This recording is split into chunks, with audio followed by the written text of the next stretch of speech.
Dr. Amresh Kumar Singh, and Dr. Guru Sharan Paul. All these three, they are being somewhat some associate professor, assistant professor. They are all are being with us. They will tell you some of the precautionary measures. They won't be telling you should leave the allopathy, but definitely there is being another substitute for the allopathy, and the precaution is being the best. And definitely without investing much of your time, because we are having another 45 minutes for your dispersal. May I request firstly Dr. Prabhat Kumar Dwivedi sir. Prabhat Kumar Dwivedi sir, if you can come and please tell the students regarding the Ayurvedic.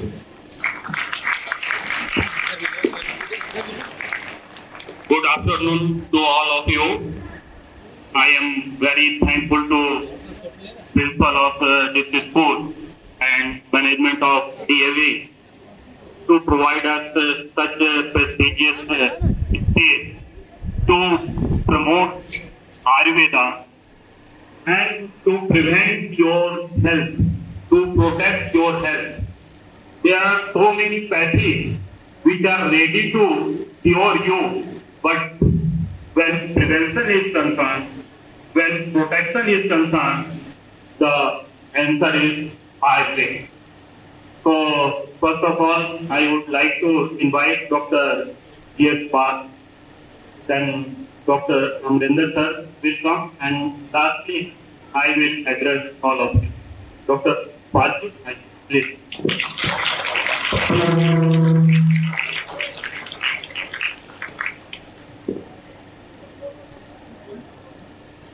जाने के प्रधानाचार्य महोदय और प्राध्यापक एवं सभी विद्यार्थी हम लोग भारत सरकार ने आयुष मंत्रालय है देखेगा पढ़ते थे आयुष मंत्रालय की तरफ से एक कार्यक्रम चल रहा है कई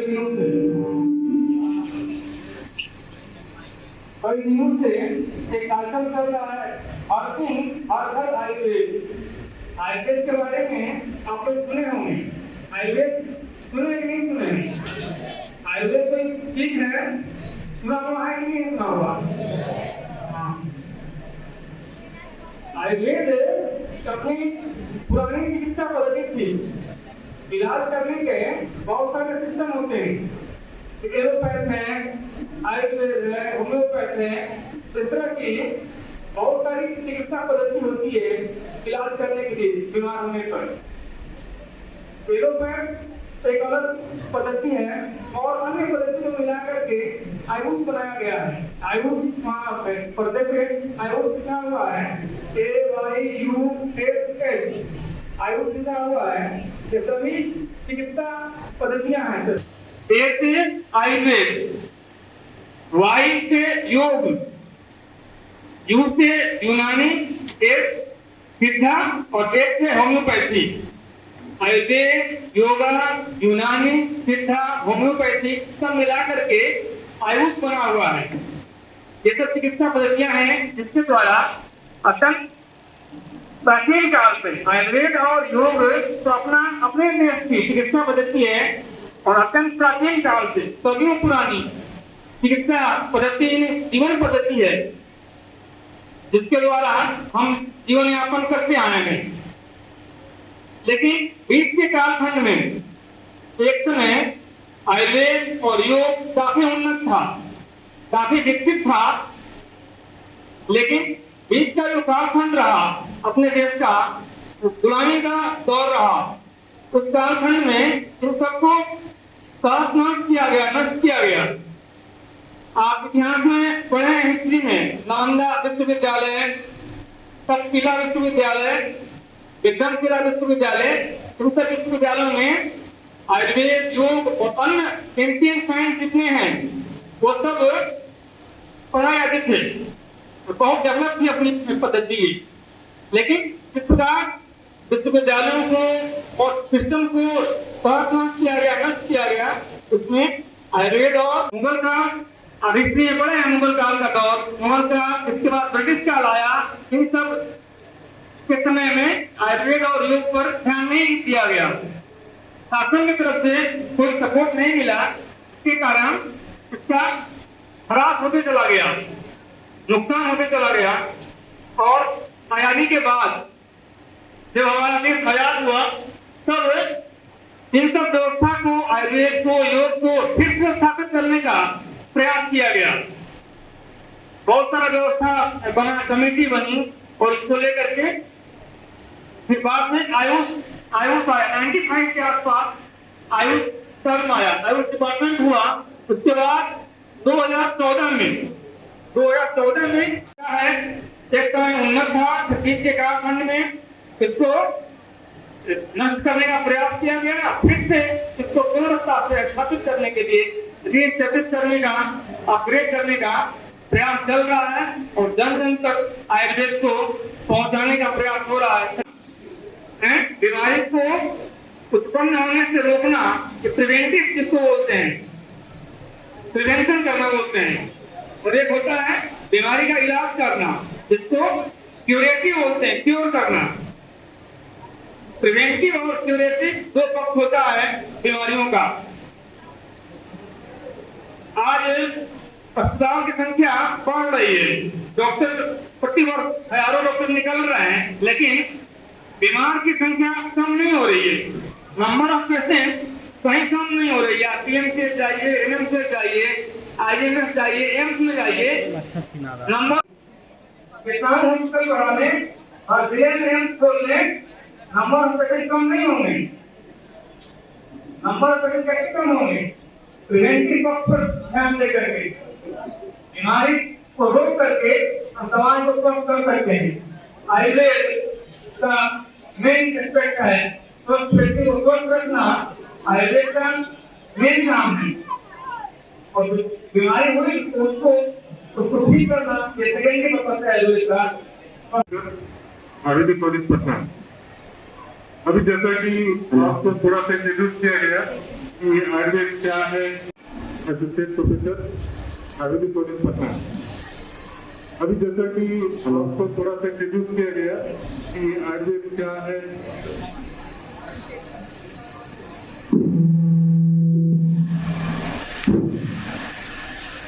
जैसा कि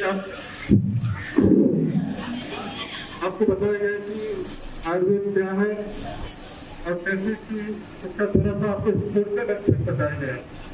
और जैसे कि इसका प्रोग्राम आपको बताया गया कि हर दिन हर घर आयुर्वेद, इसका पर्पज ये है कि आयुर्वेद को बहुत लोग जानते हैं या उनके घर में है, लेकिन तब भी इसको इस्तेमाल करना या क्या यूज करना चाहिए, नहीं यूज करना चाहिए, थोड़ा इसका नहीं रहता है। इसी के लिए थोड़ा उसका जन जागरूकता बनाने के लिए तो इसलिए अपना गवर्नमेंट ऑफ इंडिया ने इसको प्रोग्राम रखा है। और इसी के तहत हम लोग सभी स्कूल कॉलेज, क्योंकि अगर किसी कहा जाए तो बच्चे ही देश के भविष्य हैं। अगर वो सही रहेंगे, स्वस्थ रहेंगे तो देश स्वस्थ रहेगा। इसी पर्पज से आज हम लोग का यहाँ पे आना हुआ कि थोड़ा सा कुछ इंट्रोडक्टरी कुछ आयुर्वेद के बारे में बताया जाए या कैसे रहा जाए, खाया जाए, पिया जाए। तो एक तो जैसे कि पहले आपको बताया गया कि आयुर्वेद क्या है। आयुर्वेद एक जीवन का विज्ञान है, जिसे साइंस ऑफ लाइफ, ये जीने की कला है। ये कोई इसकी जो मेडिकल पद्धति इसको नहीं कहते हैं, चिकित्सा विज्ञान कहना बड़ा शब्द है। इसी से जैसे पहला इसका एस्पेक्ट बताया गया कि स्वस्थ को स्वास्थ्य रखना, स्वस्थ कैसे रहा जाए, इसी को फोकस करने के लिए हम लोग आए हैं। और स्वस्थ रहने के लिए सबसे पहली चीज आती है कि आप लोग का आहार विहार कैसा होगा। आहार, क्योंकि आजकल बहुत ज्यादा टफ हो गया इसका कहना। आजकल हम लोग फास्ट फूड, जंक फूड इससे पर कहीं ज्यादा फोकस कर रहे हैं, जो कि बीमारी का बहुत बड़ा कारण बन रहा है। तो मतलब बोलो इसी को चीज करें तो बहुत कुछ चीज हो सकता है। क्योंकि आहार पे आयुर्वेद में इसका विस्तृत वर्णन कर रखा है। क्योंकि मेन जो फोकस आयुर्वेद का उसका दिनचर्या, दिनचर्या इस तरह की चीजों को बताया गया है। जब सवेरे सो के उठने से लेकर रात के सोने तक हम किस तरह की लाइफ स्टाइल जिए कि हम स्वस्थ रहें। और फिर सुबह उठने के बाद आप जैसे जो दातुन करते हैं या आजकल कुछ रिपोर्ट या फिर करते हैं, पहले तो दातुन ही हुआ करते थे।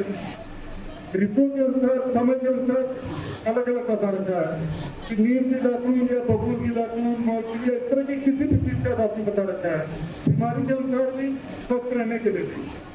उस तरह से सो उठने तेल का अध्ययन, पूरे शरीर में तेल की मालिश करना, नहाना धोना, अच्छी तरह से नहाएं और कब भोजन करें और उसके बाद दोपहर का भोजन कब करें या रात्रि का भोजन कब करें, कब सोना है, ये सबका एक रूटीन बता रखा है। स्वास्थ्य जिसे हाइजीन बता, इससे कई विशेष फोकस है आयुर्वेद का और इसी चीज को प्रमोट किया जा रहा है कि हम क्यों ना अपनी कुछ लाइफ स्टाइल को अपनी बेहतर करें। इसी पे एक आयुर्वेद का जो मेन जो बता रखे हैं कि आहार, निद्रा और ब्रह्मचर्य, ये तीन का पालन करना चाहिए। आहार व्यक्ति अपने शरीर का पोषण करता है, तो सही अगर आहार होगा तभी शरीर का पोषण होगा। और निद्रा, सही टाइम पर सोना उठना, ये भी बहुत जरूरी है। इससे भी ध्यान अगर नहीं करेंगे तो फिर इंद्रियों का पोषण नहीं होगा और किसी काम में मन नहीं लगेगा या दिक्कत होगी। और तो ब्रह्मचर्य इसके सब का पोषण, मेंटल वेलबींग, मेंटल हेल्थ भी बहुत जरूरी है कि वो भी सही रहे और उसके लिए जो कर सकते हैं। तो ये तीन को फोकस किया गया है। आहार के लिए एक तो डाइट का शेड्यूल जैसे बताया है कि उसके कई नियम बता रखे हैं, जिसमें की मात्रा है कि आहार की मात्रा कितनी हो, काल है कि काल उसको कब भोजन करना चाहिए। और जैसे इसी पर मैंने आपको बताया था कि आहार में इसी तरह से एक आता है कि सुबह उठने के लिए भी बताया कि कब ब्रह्म मुहूर्त में उठना चाहिए। अब ब्रह्म मुहूर्त कब है ये भी सोचने की बात होती है। तो सूर्योदय के 1.5 घंटे पहले का समय होता है ब्रह्म मुहूर्त, इसमें भी है कि सोच उठना चाहिए और कर्म करने के बाद योगा वगैरह करना चाहिए। योग करने का तरीका आपका बहुत फोकस किया जा रहा है कि क्या क्या करें योग में, और कुछ ऐसे आसन है जो रूटीन में करना चाहिए। और बच्चों को खासतौर पर स्कूलों में भी या घर पर सब तरह के आसन को इस्तेमाल करना चाहिए। और फिर उसके बाद आहार के बाद फिर क्या है, विहार भी मॉर्निंग वॉक, घूमना टहलना और किस तरह से रहन सहन, ये भी सही होना चाहिए। और फिर आता है आचार में इसके आपका व्यवहार, क्योंकि मेंटल हेल्थ के लिए बहुत जरूरी है और आजकल सबसे ज्यादा बीमारियां इसी पर हो रही हैं। तो इसी के प्रसिद्ध तो मैंने बताया खान पान की एक आज का आहार विशेष शासन बता रखा है कि कब आप खाना खाएं, कितनी मात्रा में खाएं और जब भूख लगे तभी खाएं। और मात्रा जैसे बता रखा है कि आप पेट के 4 भाग करते हैं, आधा भाग नहीं अन्न, 1/4 आप उसमें पानी पिए और 1/4 उसका ब्लैंक छोड़ दें कि कुछ खाने को मिले खाएं या उसको दवाई के लिए उसको छोड़ देना चाहिए। इस तरह खान पान अगर व्यवहार हम रखेंगे तो काफी हद तक इस तरह की बीमारियों को बचा सकता है। आहार में आजकल जो जैसे बहुत ज्यादा इंसेक्टिसाइड, पेस्टिसाइड, ये सब खान पान में बहुत ज्यादा यूज होता है। दूध भी आजकल कुछ नहीं है मिला, इन्हीं सब चीजों के लिए अपना फोकस किया जा रहा है। ये सब चीजों का भी ध्यान रखना चाहिए कि इससे भी संबंधित कोई प्रॉब्लम ना आए। और अगर योगा जैसे कि अभी आजकल बहुत उस पर फोकस किया जा रहा है, कुछ आसन नहीं तो कुछ एक्सरसाइज करिए। आप दोनों राम जो अगर फेमस नहीं तो सिर्फ योगा के चलते, और जो उन्होंने लोगों को लाइफ का बताया कि अगर इस तरह से खान पान कनेक्शन है तो बहुत कुछ अपना स्वस्थ रह सकता है। बीमारी की तो नौबत ही नहीं आएगी, और बीमारी की नौबत नहीं आएगी तो इस तरह से सही बात है जैसे भी बताया कि हॉस्पिटल वगैरह में क्या होगा, कुछ नहीं होगा। कोरोना फेज में तो हॉस्पिटल में भी जाके अपना कुछ नहीं हो पा रहा था। तो क्यों ये सब स्थिति है? ये सब स्थिति से बचने के लिए भी अपने खान पान रहन सहन इसको सुधारें। इसके लिए बहुत ज्यादा कोई ऐसा और कुछ मैं नहीं कहना चाहूंगा। अगर कोई क्वेरी होगी तो उसका जवाब को दिया सकता है। धन्यवाद। कौन डॉक्टर और ठीक है, तो क्या आपको ये पता है कि एलोपैथिक स्ट्रीम के अलावा एक और स्ट्रीम है जिसे आयुर्वेद या आयुष के नाम से जाना जाता है, पता है? उसमें एडमिशन कैसे होता है? एडमिशन कैसे होता है? आयुर्वेद में एडमिशन कैसे होता है? नीट के थ्रू। आयुर्वेद में एडमिशन उसी तरीके से होता है जैसे एलोपैथ में होता है, नीट के थ्रू होता है, ठीक है? और जो आयुर्वेद के, ठीक है, और उतना ही है जितना एमबीबीएस का है, 5 साल का है, ठीक है ना? और उसके बाद पोस्ट ग्रेजुएशन होता है जिसको कि एमडी कहते हैं, ठीक है? जिस समय आप एमडी में एडमिशन लोगे उस समय सरकार आपको स्टाइपेंड देती है पढ़ने के लिए। कुछ अंदाजा है कितना स्टाइपेंड मिलता होगा? कोई अंदाजा? 15,000, 20,000, 25,000, 50,000? कुछ आइडिया महीना कितना मिलता होगा? 2 लाख मंथली पढ़ने के लिए 2 लाख। मैं पढ़ने की बात कर रहा हूँ। जब आप एमडी करेंगे तो एमडी कोर्स में आपको 70 से 80,000 रुपए महीने मिलेंगे केवल पढ़ने के लिए, और ये आयुर्वेद में भी मिलता है। तो कहने का मतलब यह है कि आपके सामने एक बहुत बड़ी अपॉर्चुनिटी है। एलोपैथ के अलावा आपके सामने एक दूसरी चिकित्सा व्यवस्था भी है जो आपकी अपनी है, आपके अपने देश की है। तो वो भी एक आपके सामने एक अपॉर्चुनिटी है। और हमारे जो बच्चे बैठे हुए हैं इसमें आपके डीएवी के लिए स्टूडेंट हैं। एक स्टूडेंट इसी स्कूल का की लड़की है जो कि आज हमारे यहाँ डीएमएस कोर्स कर रही है, और बहुत सारे बच्चे अच्छे अच्छे स्कूल से निकल के आज आयुर्वेद को अपना रहे हैं। तो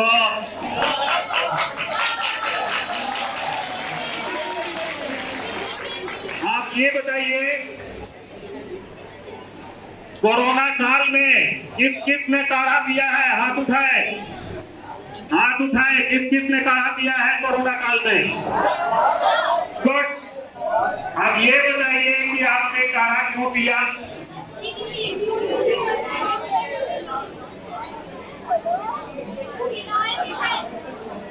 तो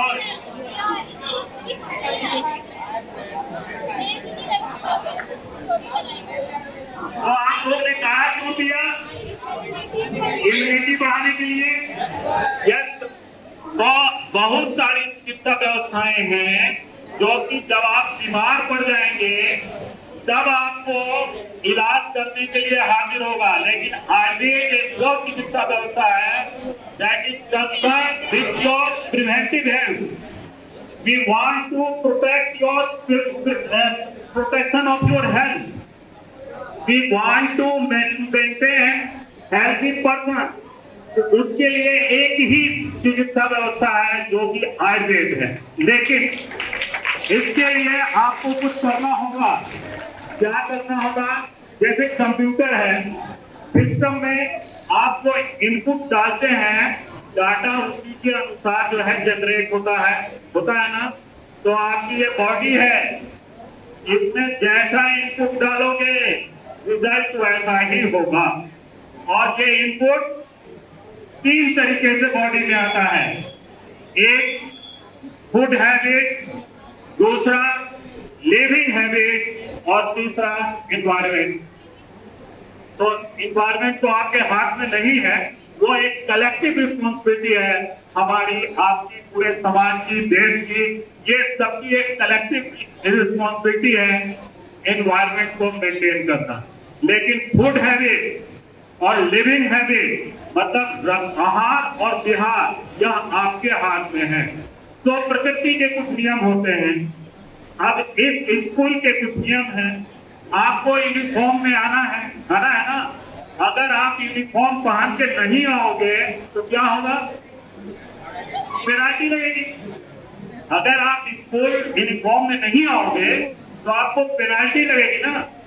उसी तरह अगर आप नेचर का जो नियम है उसके विरुद्ध जाओगे तो आपको नेचर दंड देगा, वो पेनल्टी लगाएगा आपको। तो पहला नियम क्या है? समय से सोना। अब आपको पढ़ने की आदत ऐसी पड़ी है मोबाइल के चक्कर में कि आप 12 बजे, 1 बजे, 2 बजे तक आप जो है पढ़ाई करते हो, ठीक है। तो इसका मतलब आप नेचर को कहते हो कि मैं नहीं सोऊंगा, जो करना है कर लो। आप चैलेंज कर रहे हो नेचर को, जो करना है कर लो, तो नेचर अपना काम करेगा। अभी एकदम है इसलिए नहीं समझ में आ रहा है, लेकिन यह नेचर आपको दंड देगा। आप नेचर के साथ तालमेल नहीं कीजिएगा तो यह शिक्षा आयुर्वेद आपको देता है कि आपको कैसे खाना है, क्या खाना है, कब सोना है, कब उठना है। तो यह बॉडी के इनपुट है। ये जो आपके लिविंग हैबिट्स हैं, this are the input for body. अगर आप इन नियमों का पालन नहीं करोगे और नेचर को चैलेंज करोगे कि मैं करूंगा, अपने मन से जो करना है करो, तो नेचर तो अपना काम करेगा। उसके बाद मोटापा होगा, उसके बाद ब्लड प्रेशर होगा, उसके बाद शुगर होगा और लाइफ स्टाइल रिलेटेड जितनी बीमारियां हैं वो सब आपको होगी। ठीक है। उसके बाद क्यों होगा? तो पहले हम लोग के जमाने में जो अभी भी ग्रामीण पृष्ठभूमि से जो बच्चे हैं वो जानते हैं, मेथी का लड्डू, मिर्ची का कसार, ये तमाम चीजें इनकॉर्पोरेटेड थी, हमारे किचन में था, हमारे दादी नानी के द्वारा हमको दिया जाता था। लेकिन आज बच्चे नहीं खाते। बर्गर, पिज्जा और ये सब जितने फास्ट फूड हैं, ये सब आपके लिए, आपको, आपके बॉडी को बर्बाद कर रहे हैं। ये जितना इनपुट है सब आपको नुकसान पहुंचाएगा। इसलिए जो प्रकृति में जो रस है उसका सेवन कीजिए। खान में बहुत क्यूटी मत बनिए। आप हर रस का सेवन कीजिए, हर तरह के अनाज को खाइए। आज गवर्नमेंट ऑफ इंडिया ने इस चीज को प्रमोट कर रही है। विद्यार्थियों को हमारा नमस्कार। जैसा कि हम सभी जानते हैं कि कोई भी शुभ कार्य शुरू करने से पहले हम ईश्वर के स्मरण करते हैं। ऐसे ही हमारे आयुर्वेद में हम सभी मंत्री जी का स्मरण करते हैं।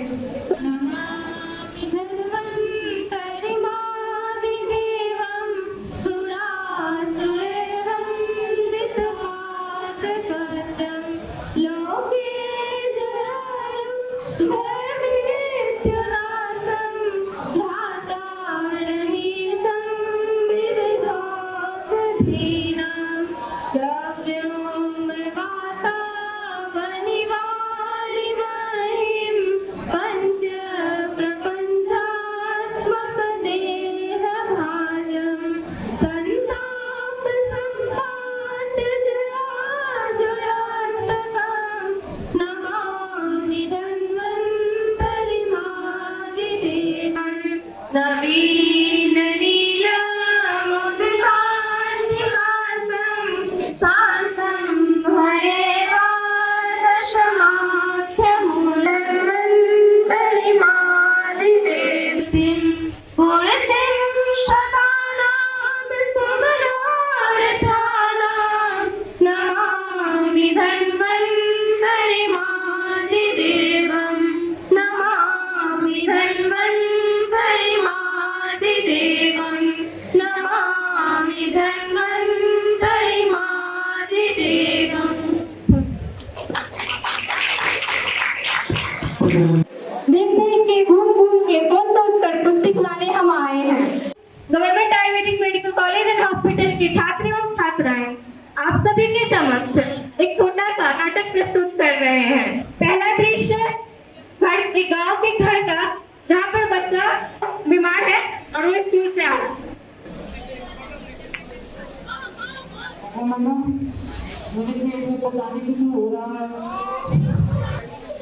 जरूर कुछ बाहर का खाया होगा। हाथ नहीं खपना, रामदीप की थैली से खाता है होगा अपने दोस्तों के साथ। वो तो खिलाने का मम्मा। अरे बबुआ, हमारे जमाने में तो ऐसा नहीं होता था। आज भी देखो एकदम बीमारी है। पता नहीं तुम लोगों का क्या हो गया है। इतनी उम्र अभिमानी का घर बन के बैठो है। चलो कोई ना, जाके अजवाए ना गर्म पानी है तो अभी ठीक हो जाएगा। ना डॉक्टर साहब को बुला लेते हैं। अरे सुनते हो चिंटू के पापा?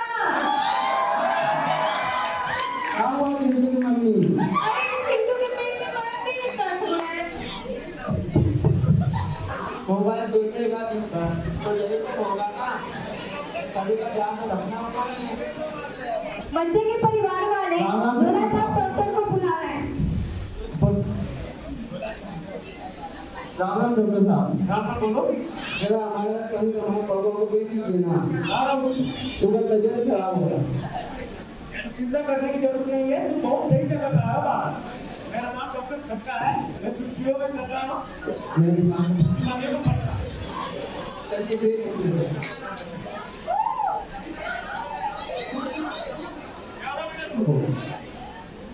झटका अंकल पता नहीं बहुत तेज दर्द हो रहा है पेट में। और सुबह में मैंने पतलू खाया था। डॉक्टर अंकल एक सवाल पूछूं? बोलो। वो आपके पास नहीं है तो उसको कहाँ की जरूरत नहीं है मेरे पास। मैं डॉक्टर पक्का हूँ, मैं बीमारियों करता हूँ पक्का। ये बताओ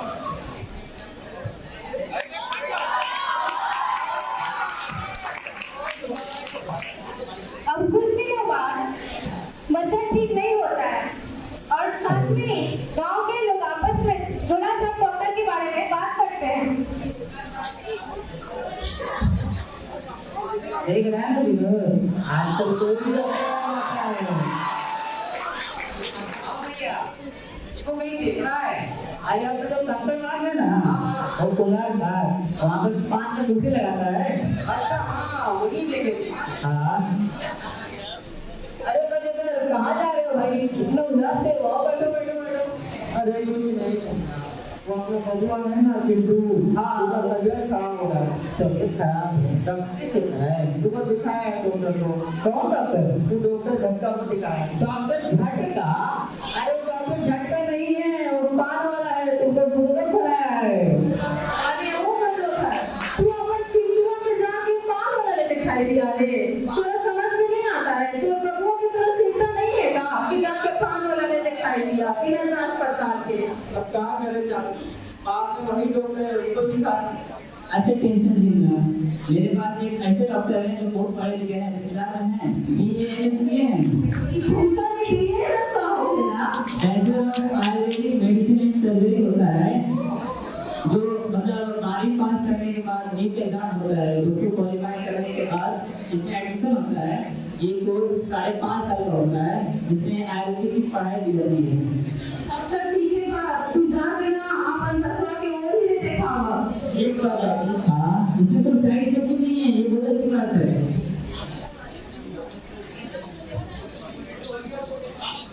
अब परिवार वाले बच्चे को गवर्नमेंट आयुर्वेदिक कॉलेज और हॉस्पिटल में ले जाए।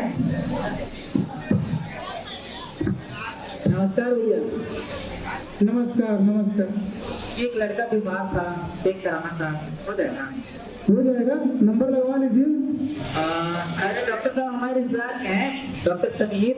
वो तो ठीक है लेकिन जितना भीड़ लगा हुआ है इसका हमारे चाचा के छुआ के लड़के हैं, तो हो जाएगा। तो अच्छा देखते हैं। डॉक्टर साहब आप ही को ढूंढ रहे थे कि एक लड़का है वो बीमार था, चेक कर लेते हैं। और भाई भूषण तुम यहाँ कैसे? लड़का बीमार है ना इसीलिए आए थे डॉक्टर ने। अच्छा कोई बात नहीं, टेंशन ना लो। यहाँ से तुम पर्चा कटवा लो और हमारे पास विभाग की कैबिन में आके मिलो। ठीक धन्यवाद। सुनिए बोलिए क्या इलाज सही से होता है? हमारा दिल तो बहुत दिन से बीमार है, बड़े परेशान है।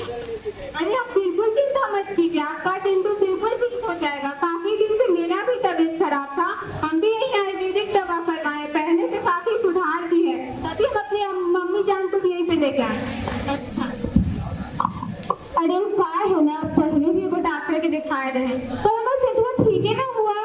थोड़ी डर है यहाँ भी ऐसा ही डॉक्टर न मिल रहे। नहीं आप चिंता मत करिए, मेरे तो घुटने में इतना दिन से दर्द था, हम तो चल फिर भी नहीं पा रहे थे। अच्छा कहाँ से नहीं इलाज करवाए हैं, अभी हम यहाँ आयुर्वेदिक दवाई दिए हैं 1 सप्ताह से, कितना बढ़िया चल फिर पा रहे हैं। आपका चिंता ठीक हो जाएगा, फिर एकदम सही है। आप सही जगह पे आए, ठीक हो जाएगा। देखिए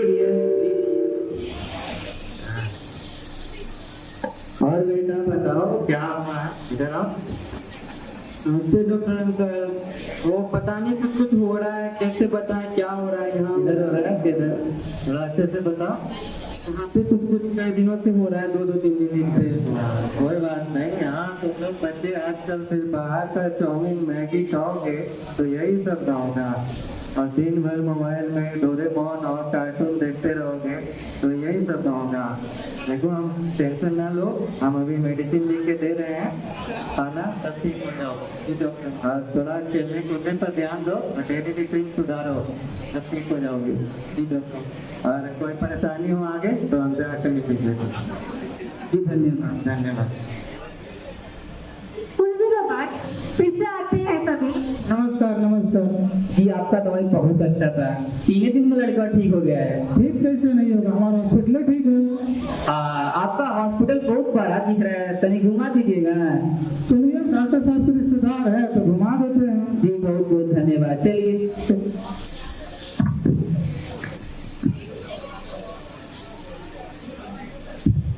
ये देखिए, ये है हमारा hospital, government Ayurvedic college and hospital. अच्छा,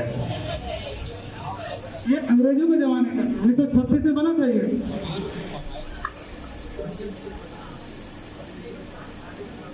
ये देखिए, ये हमारा पहला विभाग, ये काय चिकित्सा विभाग। चलिए मैडम। मैडम प्रणाम। नमस्ते नमस्ते। आइए, ये हमारा काय चिकित्सा विभाग है। इसको नाम मोर्चा में जनरल मेडिसिन को बोलते हैं। हमारे इंडियन मेडिसिन सिस्टम के फादर महर्षि चरक। आइए अब चलते हैं अगले डिपार्टमेंट में। ये है हमारा मेडिसिन डिपार्टमेंट। मिलिए मैडम से। जी प्रणाम मैडम। प्रणाम प्रणाम। ये हमारा ENT विभाग है। यहाँ पे कान, नाक और गले का इलाज होता है। अगर आपको आगे कभी भी इनसे जुड़ी कोई समस्या हो तो यहाँ पे आके आप अपना इलाज करवा सकते हैं। ठीक है। आइए चलते हैं आपको अगले डिपार्टमेंट में लेके। ये है हमारा आई डिपार्टमेंट। मिलिए मैडम से। जी प्रणाम मैडम। ये आई डिपार्टमेंट और ये तो आई को रिलेटेड सारे चीजें होता है, फर्दर जो भी प्रॉब्लम। आइए चलते हैं अगले डिपार्टमेंट में लेके। ये है हमारा पंचम डिपार्टमेंट। प्रणाम मैडम। प्रणाम प्रणाम। ये देखिए, ये हमारा पंचकर्मा डिपार्टमेंट है। पंचकर्मा डिपार्टमेंट में 5 क्लिनिकल प्रोसीजर द्वारा डिजीज को ट्रीट किया जाता है। वमन, डिलीशन, नस्य, रक्त मोक्षणा और बस्ती। ये बहुत ही सक्सेसफुल ट्रीटमेंट है, जिसमें जो भी दोष हमारे शरीर के अंदर बढ़ जाता है उनको शोधन के द्वारा उस दोष को बाहर निकाला जाता है। इसमें आजकल जो बहुत सारी कॉमन बीमारियां जो बच्चों को हो जा रही है, डिप्रेशन, माइग्रेन एक्सेट्रा आदि डिजीज ट्रीट किए जाते हैं। आइए चलते हैं आपको अगले डिपार्टमेंट में लेके। ये देखिए, ये हमारा गायनी डिपार्टमेंट। नमस्ते नमस्ते। ये हमारा गायनी डिपार्टमेंट है। यहाँ स्त्री रोग और इनफर्टिलिटी रिलेटेड सारे ट्रीटमेंट्स अवेलेबल हैं। आइए चलते हैं आपको अगले डिपार्टमेंट में लेके। ये देखिए, ये हमारा सर्जरी डिपार्टमेंट। मिलिए मैडम। आयुर्वेद में सर्जरी, सर्जरी क्या होता है? पहली बात तो सर्जरी नहीं, सर्जरी। और आप सोचिए मत, आयुर्वेद में भी सर्जरी होता है। आपको पता नहीं हो तो बता दें कि दुनिया को सबसे पहले सर्जरी का ज्ञान आयुर्वेद के ही महर्षि सुश्रुत ने दिया था। इसलिए इनको फादर ऑफ सर्जरी भी कहते हैं। आइए चलते हैं आपको अगले डिपार्टमेंट में लेके। इनको तो पहचानते ही होंगे, आप रिश्तेदार हैं। हाँ, ये तो हमारे रिश्तेदार ही है। तो बताइए आपका बच्चा कैसा है अब? डॉक्टर साहब, आपकी परेशानी से हमारा बच्चा 3 दिन में ठीक हो गया है। हाँ, बोले थे ना टेंशन नहीं लेंगे, सब ठीक हो जाएगा। जी डॉक्टर साहब। हाँ, आगे कोई परेशानी होगी तो फिर से आके मिल लीजिएगा। बिल्कुल जरूर। हाँ। ठीक है, घर जाके फोन करेंगे ना साहब। ठीक है, राम राम।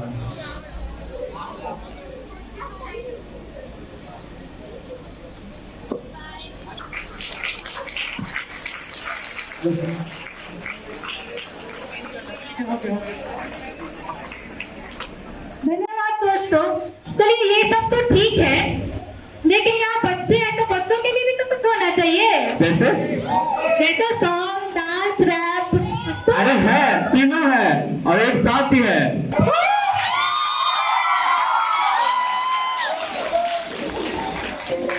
ऐसा वैसा ज्ञान नहीं, स्वयं भगवान के बोल हैं। ब्रह्मा जी से हम तक पूछा वेद अनमोल है। फैला चारों ओर कोरोना आया, संकट बढ़ा, फेल हो गई साइंस, सबको आयुर्वेद का मालूम पड़ा। काम आया देश के बीमारी से बचाया है। जो लोग समझे ओल्ड फैशन उनको ये बताया है।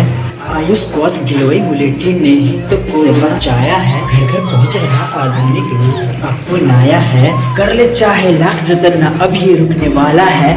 भारत के स्वास्थ्य को आयुर्वेद ने संभाला है। निराशा और मायूसी भी भाग जाएगी, बची कुछ आयुर्वेद है बसा जहाँ वही फैले हंसी खुशी। देश की पैथी को चुने देश भक्ति भी निभाएंगे, अपनी नेचुरल तरीके से हेल्थ फिट बनाएंगे। बदल रहा है जीवन शैली, हो रहा सब एडजस्ट है, ये सिर्फ ट्रेलर अभी पिक्चर बाकी मेरे दोस्त। देश विदेश में फैला योग भगा रहा ये सबके रोग, सता रहा है तुमको रोग तो क्यों नहीं करते तुम भी योग। जब साथ हो आयुर्वेद तो काहे तू घबराता है, हमसे हो गई कैसी भूल, हो गए आयुर्वेद से दूर। जिसको समझा था गैर करते रहते हमेशा बैर, मुश्किल वक्त में थामा इसी ने हाथ, कभी न छोड़ा हमारा साथ। आशीष है हमारे सर पे स्वयं धनवंतरी भगवान का, भाग्यशील है हम जो मिला ज्ञान इस वेद महान का। तो आओ मिलकर फहरा दे झंडा इसके सम्मान का, ज्ञान आयुर्वेद का फैला कर दे सीना चौड़ा। मेरे भारत देश महान का, मेरे भारत महान का, मेरे भारत महान का, मेरे भारत महान का, मेरे भारत महान का।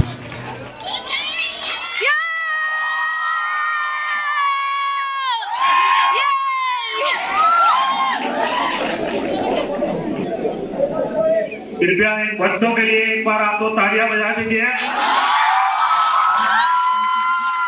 और एक ताली अपने आप के लिए कि आप लोग इतने धैर्य से सुने इस पूरे कार्यक्रम। तो हम लोग इस संदेश के साथ आप लोग से विदा लेना चाहेंगे कि आप लोग अच्छा खाएंगे, अच्छा पहनेंगे और नियम का पालन करेंगे। धन्यवाद।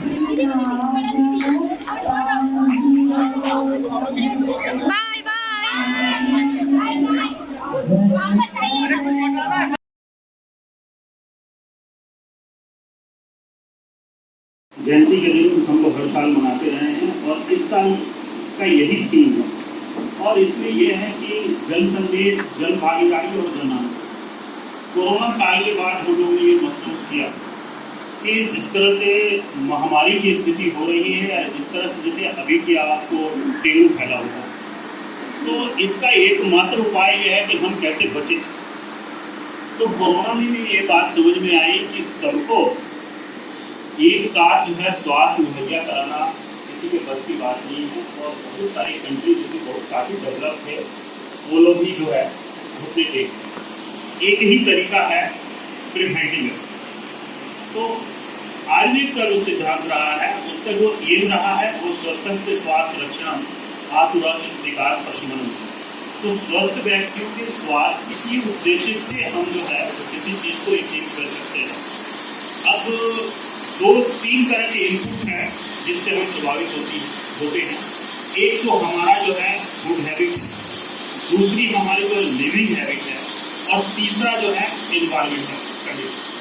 तो इन्वायरमेंटल कंडीशन में एक कलेक्टिव रिस्पॉन्सिबिलिटी है, ये हमारे आपकी बस की चीज़ नहीं है। लेकिन 2 चीज़ें ऐसी हैं जो फूड हैबिट है और लिविंग हैबिट है, जो हम अगर अपनी प्राकृतिक हिसाब से करें तो हम कम से कम बीमारियों से बच सकते हैं। हमारा उद्देश्य या आयुर्वेद का उद्देश्य किसी पैथी का विरोध नहीं है, बल्कि आज से 300 साल वर्ष पहले आप देखिए तो क्या था, केवल आयुर्वेद इस देश में कोई दूसरी पैथी नहीं है। लेकिन एलोपैथ आया, एलोपैथ में अपनी जड़ जमाई तो निश्चित रूप से हमारे अंदर कुछ कमियाँ रही होंगी, तब तो एलोपैथ इस तरह से उसका फैलाव होगा। और एलोपैथ के फैलाव होने के बावजूद भी आयुर्वेद का रस्ता उसका अस्तित्व तो बना हुआ है। तो इट मीन्स कि हमारे अंदर कुछ विशेषताएं हैं तब हम मार्केट में टिके हुए। तो एज ए सिटीजन तो आपका राइट है कि best of the medical sciences आपको मिले, नॉट कि best of the allopath, best of the Ayurveda, best of the homeopathy. Her pathy में कुछ विशेषताएं हैं, वो बेस्ट आपको कैसे मिले, तो इसके लिए आपके अंदर कुछ जागरूकता होनी बहुत जरूरी है। और आयुर्वेद तो शुरू होता है हमारे किचन से, हमारे घर से। देखिए प्रकृति में 6 तरह के रस होते हैं जो कि मधुर, अम्ल, लवण, कटु, तिक्त और खट्टा। ये 6 रस प्रकृति ने दिया। लेकिन आज क्या हो रहा है, या तो हम मधुर रस का ज़्यादा सेवन कर रहे हैं या लवण रस का सेवन कर रहे हैं। आप कहीं भी जाते हैं तो सामान्यतः क्वेश्चन पूछा जाता है कि आपको मीठा पसंद है या नमकीन। उसके अलावा भी रस हैं भाई इस दुनिया में। तो अब तब हम लेते हैं जब हम डायबिटिक होते हैं, तब हम मीठी खाते हैं, जब हम डायबिटिक होते हैं तब हम करेला खाते हैं। तो ये तमाम जो रस हैं ये काउंटर करते हैं, जो जब कसाय रस है, अम्ल रस है, जो मधुर रस को काउंटर करता है वो हमारे पहले जैसा हम लोग एज ग्रुप के लोग हैं, हमको बहुत अच्छी तरह याद होगा कि बचपन में दादी नानी या एक पर्टिकुलर समय में मेथी का लड्डू बनाती, तीसी का लड्डू बनाती। आज बच्चों को आप खिलाएंगे कोई खाएगा नहीं खाएगा। तो ये इनकॉर्पोरेटेड था, हमारी कृषि में था, हमारे कल्चर में था, जो कि हमारे उन सभी रसों को जो है काउंटर करता था। तो आज मधुर रस के अधिक सेवन से हम लवण रस के अधिक सेवन के चलते बीमारियां हो गई हैं, ब्लड प्रेशर और आपको जो है डायबिटीज और बाकी रसों के बॉडी में क्षय होने के चलते बीमारियां हो गई। दो तरह की बीमारियां, एक तो इन दो रसों के आवश्यकता से ज़्यादा शरीर में जाने और बाकी रसों के सेवन। तो कहने का मतलब यह है कि प्रकृति जो है हमें जो दिया है उनके साथ हमें तालमेल करना होगा। आप जस्ट देख लीजिए, आप गर्मी के सीजन को याद कीजिए, पूरी धरती जलती रहती है, पूरी जमीन फटी रहती है, लेकिन जितने रसदार फल होते हैं सब गर्मी में, चाहे क्या कहते हैं आम हो, चाहे तरबूज हो, खीरा हो, ककड़ी हो, तमाम तरह के रसदार फल प्रकृति ने दिया है। तो प्रकृति ने हमको सब कुछ दिया है, बस उसके साथ तालमेल करने की जरूरत है। तो ये दो इनपुट जो है हमारा जो है फूड हैबिट और हमारा लिविंग हैबिट, इसको सुधारना बहुत जरूरी है। देखिए मतलब हम लोग तो फिर भी ठीक है, बच्चे आजकल और सबको अपने बच्चों के लिए काफ़ी कंसर्न है, बच्चे 12-12 1-1 बजे रात करते हैं। तो ये क्या है, मान लीजिए कि आपके स्कूल में एक ड्रेस कोड है, अगर कोई बच्चा उसका पालन नहीं करता है तो आप उसे पनिश करेंगे। उसी तरह नेचर का कुछ कोड है, नेचर ने रात सोने के लिए बनाई है, तो एक तरह से आप नेचर को चैलेंज कर रहे हो ना कि मैं नहीं सोऊंगा तो जो करना है करो। तो नेचर तो अपना काम करेगा, वो हमें पनिश करेगा। तो इसलिए ये अपने को हमें ठीक होना है, अपने बच्चों को ज़्यादा ध्यान देना है। हम लोग चलने की कोशिश रहती है।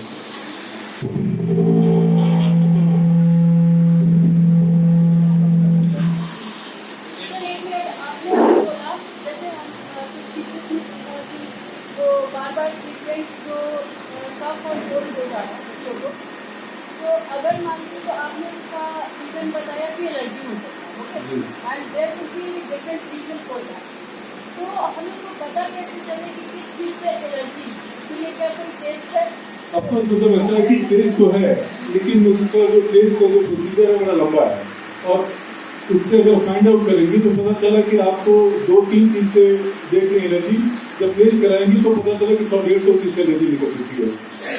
अगर मान लीजिए जैसे आपने एक दवा बताया तो बोला 60 डेज का, मान लीजिए कोई है 20 डेज का, जैसे मेरी बेटी के साथ में प्रॉब्लम है कि हर 15 डेज पर उसको बहुत ही क्रॉनिकल ये होता है और ये सारा चोक हो जाता है और उसको बहुत प्रॉब्लम उसको फेस करना पड़ता है।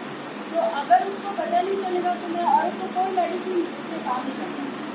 मैडम देखिए, एक चीज होता है ना कि एलर्जी अगर है कि तो हम लोग वैसे कोशिश करते हैं कि आप उसको अपना कोशिश करिए ये देखने की कि कहाँ पे बढ़ता है घटता है। ये मतलब तो इसके लिए लिस्ट है, जैसे आपने नाम सुना होगा तो मोदी एलर्जी क्लिनिक यहाँ पटना में, जो कि कहते हैं इससे कुछ और भी आते हैं, तो वो कई चीज़ों की चीज आती है, वो जो बॉडी में उसको चेक करके उसको फिट करके लगाया जाता है कि ये पर्टिकुलर आपको इस दाल से या दूध से, दही से या इससे एलर्जी है, कुछ चीज़ें मालूम होती है, लेकिन वो लिस्ट बड़ी लंबी हो जाती है। तो मेडिसिन बंद करना पड़ता है, वो डायरेक्टली नहीं आता। इवन कभी डॉक्टर भी उससे ये जब लिखते हैं उससे प्रिस्क्रिप्शन तो ऊपर लिख देते हैं। ये कि जिनको जहाँ जितनी ऑनेस्टी रखनी चाहिए वो नहीं रख रहा है, मैं एक नई में देना चाहूँगा।